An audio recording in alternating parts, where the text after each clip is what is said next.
Good morning students. So in this lecture we are going to start our chapter 4 which is basic geometrical ideas. तो अब इस chapter को start करने से पहले हम जानते हैं कि इस हेडिंग का मतलब क्या होता है, ठीक है। तो देखिए जियोमेट्री मतलब क्या होता है, ठीक है। जियोमेट्रिकल का मतलब क्या होता है, जियो मीन्स होता है अर्थ, ठीक है। और ये जियो मीन्स होता है अर्थ एंड मेट्री मीन्स होता है मेजरमेंट, ठीक है। मेट्री मीन्स क्या होता है, मेजरमेंट। तो अर्थ पर जितनी भी चीज़ें हैं अगर उन्हें हम मेज़र करते हैं तो वो सारा जियोमेट्री के अंदर आता है, ठीक है। तो अब देखिए ज़्यादा हिस्ट्री इसकी नहीं समझनी है हमें, बस बेसिक कॉन्सेप्ट समझना है जिससे कि हम अपने एक्सरसाइज को ईजिली सॉल्व कर सकें, ठीक है। तो आइए आगे देखते हैं। So before going to the exercise first we need to understand sub terms, ठीक है।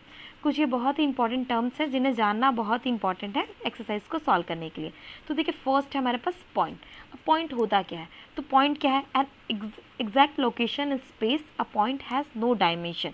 जो पॉइंट है ना वो सिंपली स्पेस में एक डॉट्स होता है, कहीं भी डॉट्स है, कहीं भी एक बिंदु है तो उससे हम पॉइंट्स कहते हैं। अगर उसका हम कोई भी नेमिंग कर दें ABCD तो ये पॉइंट A है, ठीक है।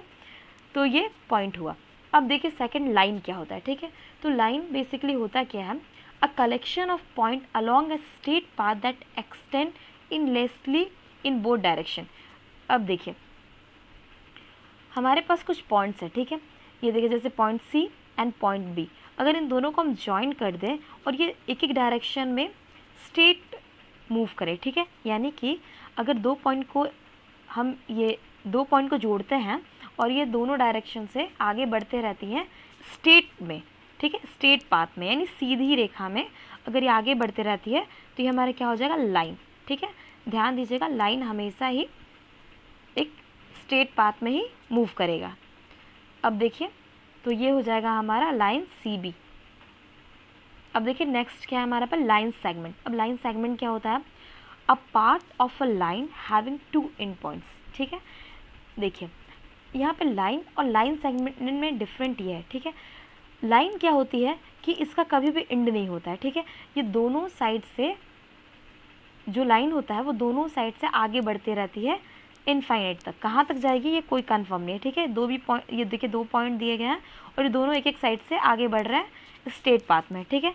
लेकिन जो लाइन सेगमेंट होता है उसमें ये फाइनाइट डिस्टेंस होती है, यानी कि कोई भी पॉइंट, 2 पॉइंट की जो मिडिल का डिस्टेंस है वही हमारा लाइन सेगमेंट होता है। तो इसे हम कहते हैं लाइन सेगमेंट AB, ठीक है। यानी लाइन सेगमेंट फाइनाइट होता है, यानी इसकी जो डिस्टेंस होती है हम मेज़र कर सकते हैं और जो लाइन है वो कितना भी आगे बढ़ते जाएगा, ठीक है।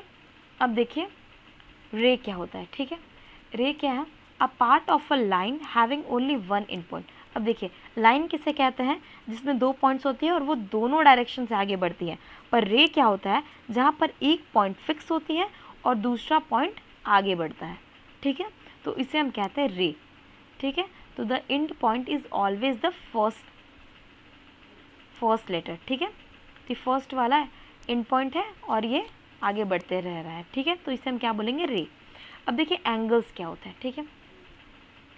तो consist of 2 rays that have a common end point called a vertex of the angle, ठीक है। देखिए जहाँ पर भी 2 रेज टच करेंगे, ठीक है, एक दूसरे को क्रॉस करेंगे तो वहाँ पर जो एंगल बनेगा, ठीक है, जो झुकाव होगा उन दोनों के बीच में, ठीक है, जो गैपिंग होगी उसे ही हम एंगल कहते हैं, ठीक है। तो देखिए the vertex is always the middle letter.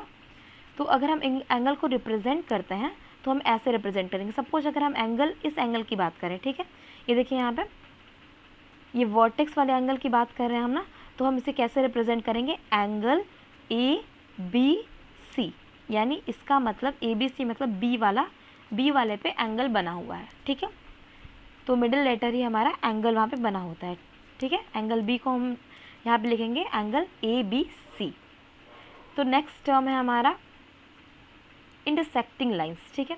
तो इंटरसेक्टिंग लाइंस क्या होता है, तो आइए अच्छे समझिए। इंटरसेक्टिंग जब भी, ठीक है, अगर 2 लाइंस एक दूसरे को क्रॉस करें, ठीक है, 2 lines that cross each other, अगर कोई भी 2 लाइंस एक दूसरे को क्रॉस करती है तो उसे हम इंटरसेक्टिंग लाइन बोलते हैं, ठीक है।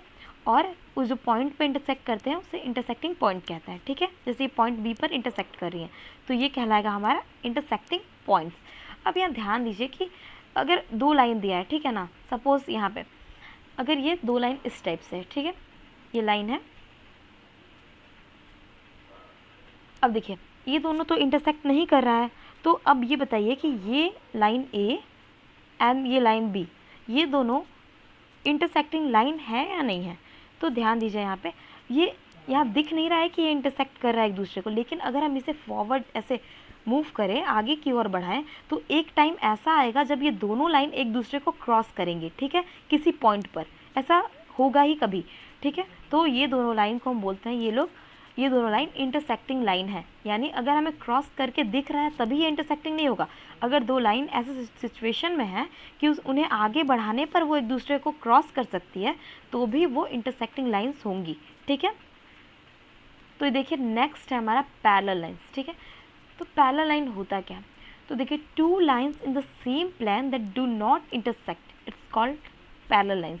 तो देखिए जो पैरेलल लाइन्स होती है ना, वो कभी एक दूसरे को कट नहीं करती हैं किसी भी पॉइंट पर, या कितना भी आगे उन्हें बढ़ाएं वो कभी भी एक दूसरे को इंटरसेक्ट नहीं करेंगे। सपोज ये रहा, ये देखिए यहाँ पे एग्जांपल है EF और GH, ये दो जो लाइन है एक दूसरे को कितना भी आप आगे बढ़ाइए, ठीक है, ये कहीं भी जाएंगे एक दूसरे को क्रॉस नहीं करेंगे, क्योंकि ये पैरेलल लाइन की प्रॉपर्टीज़ होती है, ठीक है।